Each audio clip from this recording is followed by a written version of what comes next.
Hey there, everyone. Thanks for joining us here on ClickOrlando.com. News 6 Plus and the Pinpoint weather app. I'm meteorologist Samara Cokinos.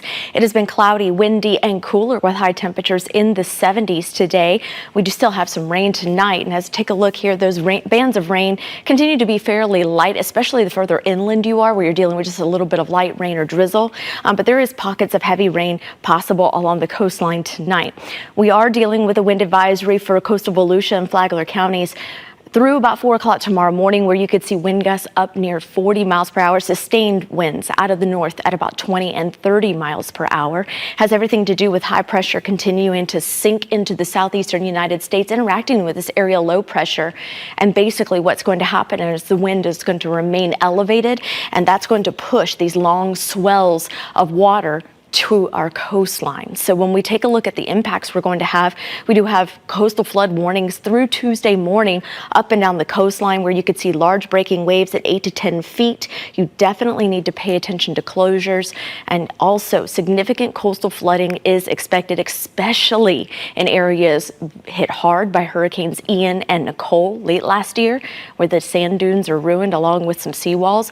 So you combine that with really high tides starting tonight at about 11 or even 11:15, and that's where you could see high tides exceeding normal levels. So we could see about 4 to 4.5 feet above normal high tide, impacting those coastal hit areas really hard. So we'll be paying attention to that over the next couple of days, as we are expecting to see some big impacts there. As we take a look at the rest of tonight, walking you hour by hour, notice that the rain will continue to make its way inland overnight. So the roads are going to be wet as you get up early and start your early morning commute for work.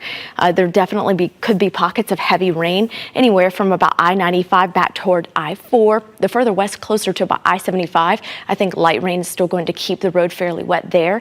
And especially as the day goes on, we're going to see more widespread rain really kind of moving inland throughout the day.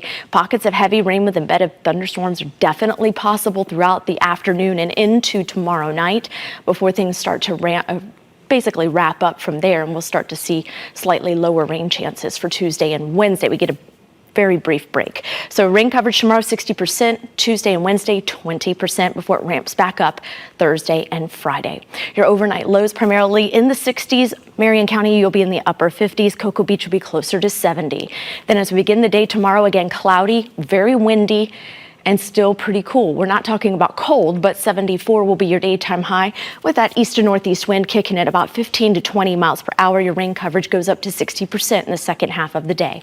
Let's get you some results and show you a pinpoint accurate 7-day forecast.